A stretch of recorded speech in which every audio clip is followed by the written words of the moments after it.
त्याग एक ऐसा शब्द जो हम और आपको अपने जीवन में हमेशा सुनाई देता है, हमेशा दिखाई देता है। त्याग को अगर हम कुछ शब्दों में परिभाषित करना चाहें तो हम कह सकते हैं किसी चीज या अधिकार या किसी इच्छा को अपनी इच्छा से छोड़ देना, या किसी को कुछ देने का कार्य, विशेष रूप से कोई मूल्यवान वस्तु हो सकती है। ये त्याग की परिभाषा है। लेकिन त्याग के सही अर्थ को हम शायद न समझ पाते हैं और न उसके नक्शे कदम चल पाते हैं।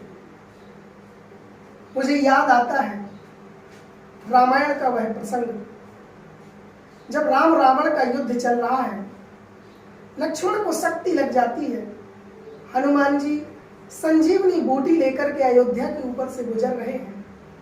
अयोध्या नगर से होकर जब गुजरते हैं तो भरत जी ने मन में सोचा कि शायद कोई राक्षस अयोध्या पर हमला करने के लिए आ रहा है। भरत जी ने तीर निकाला। तीर हनुमान जी को जब मारते हैं तो हनुमान जी राम राम कहते कहते धरती में गिर जाते हैं। जब राम का नाम सुना तो भरत जी ने मन में सोचा कि ये तो कोई अपना ही आदमी है। तो भरत जी हनुमान जी के पास आते हैं। हनुमान जी ने सारा वृत्तांत सुनाया। बात सुनी हनुमान की, गम की बदरिया छा गई। हनुमान के दर्शन के लिए सारी अयोध्या आ गई। माताएं एकत्रित हो गई, बहुएं आ गई। जब देखा माता सुमित्रा पास में खड़ी हुई है, बड़े दुख का माहौल है, तो माता सुमित्रा ने कहा कि हनुमान, तुम जाओ और राम से सिर्फ मेरा एक संदेश सुना देना। अब आप माताओं का त्याग देखिए, एक माता का त्याग देखिए जिसका एक पुत्र मरणासन अवस्था में लेटा हुआ है। अगर हनुमान जी समय पर नहीं पहुंचते हैं तो शायद मृत्यु हो जाएगी। माता सुमित्रा कहती हैं कि धन्य है लखन जो उनकी गोदी में लेटा, लड़ने भेज दूंगी अपना दूसरा भी बेटा। कि हनुमान जाओ, राम से कहना कि कोई चिंता वाली बात नहीं है, लक्ष्मण की मृत्यु होती है तो हो जाने दो, मैं शत्रुघ्न को लड़ने के लिए भेज दूंगी। लेकिन एक काम करना। अब करना क्या है? तो कहती है कि हनुमान जाकर राम से ये कहना। क्या कहना? कि मेरे लखन के प्राण जाए तो जाए, लक्ष्मण को मरना है तो मर जाए, लक्ष्मण की मौत अगर होती है तो हो जाए, लेकिन बिना जानकी के राम वापस ना आए। अगर राम को अयोध्या आना है तो सीता को साथ लेकर ही आना है। इतना मेरा संदेश राम से कह देना। माता सुमित्रा ने कहा, हनुमान जी ने कहा ठीक है माता, कह देंगे। माता कौशल्या खड़ी हुई। माता कौशल्या ने कहा कि हनुमान, सुमित्रा की किसी भी बात को राम तक नहीं पहुंचाना। सुमित्रा तो धन्य है, धन्य है सुमित्रा, सुत की ममता लौटा दी। अपनी ममता मुझ पर लौटा दी। धन्य है सुमित्रा, सुत की क्षमता लौटा दी, मेरी ममता पे अपनी ममता लौटा दी।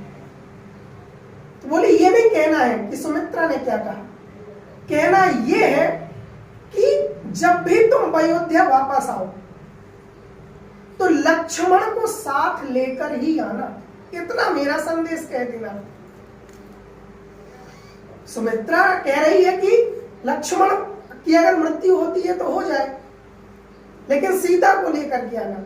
लेकिन इतना जाकर के कह देना, मेरी तरफ से माता कौशल्या कहती हैं कि बिना लक्ष्मण के तुमको अयोध्या में वापस नहीं आना है। जब माता सुमित्रा और माता कैकेयी की ऐसी बातें, माता सुमित्रा और माता कौशल्या की ऐसी बातें माता कैकेयी सुनती हैं तो हनुमान जी के पास आती हैं और कहती हैं कि हनुमान, एक संदेश मेरा भी राम से कह देना। कहना क्या है?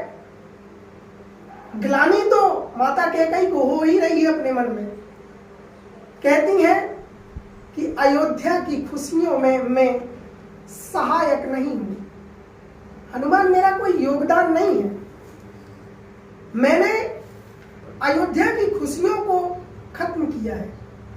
अयोध्या की खुशियों में मैं सहायक नहीं हूं और क्षमा मांगने के भी मैं लायक नहीं हूं। लेकिन हनुमान जाकर राम से ये कहना, क्या कहती हैं कि हनुमान जब तुम जाना तो राम से मेरा सिर्फ संदेश इतना कहना कि गम की बदरिया, गम के जो बादल यदि छाए तो छाए, लेकिन बिना जानकी और लक्ष्मण के राम वापस ना आए।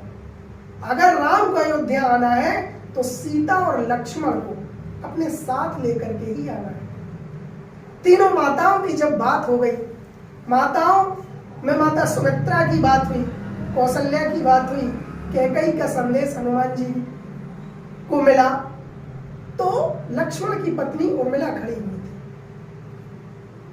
एक पत्नी जिसका पति अंतिम सांसें ले रहा है, उस पत्नी ने हनुमान जी से कहा कि हनुमान जी, बड़े भैया से जाकर के एक संदेश मेरा भी कह देना, और ये चिंता भूल जाओ कि लक्ष्मण को कुछ होगा। मेरे पति का कुछ नहीं हो सकता है। मेरे पति को दुनिया की कोई ताकत हरा नहीं सकती है। क्यों? क्योंकि मैं तो सूर्यवंश की बहू ही हूं। सूर्यवंश की मैं कुल वधू हूं, वो मगन मुदित नहीं होंगे।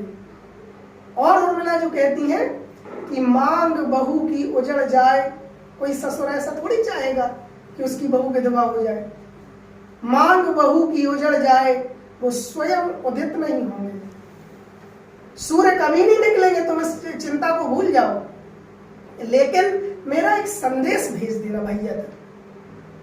क्या कहती हैं कि भगवान जो है, प्रभु श्री राम है, वो करुणा के सागर हैं, और उनकी करुणा की कृपा कहीं ऐसा ना हो जाए कि उस दुष्ट आतताई रावण पर पड़ जाए, भगवान उसे माफ ना कर दें। तो मेरा संदेश सिर्फ इतना सा है कि माफ नहीं करना है इस दुष्ट को। करुणा के सागर है भगवान, कहीं ये यश भी ना कर बैठे, गर रावण शरण में आ गया तो क्षमा दान ना कर बैठे। इतना संदेश कह देना। क्या कहना है कि जब भी आप वापस आए तो उस रावण की हत्या करके ही वापस आए। किसी का कुछ नहीं होगा, मेरे पति ज्यों के त्यों रहेंगे। मेरी जो बहन है, मेरी जो भाभी है सीता, वो बस सकुशल वापस आएगी। लेकिन संदेश सिर्फ इतना सा है कि आप रावण को क्षमा ना कर देना, उस दुष्ट को मार करके ही आना है, भला ही परिस्थितियां कैसी हों। उस दुष्ट आतताई को खत्म करके ही आपको वापस आना है। हनुमान जी प्रणाम करते हैं, सभी का संदेश लेते हैं और चले जाते हैं। धन्यवाद।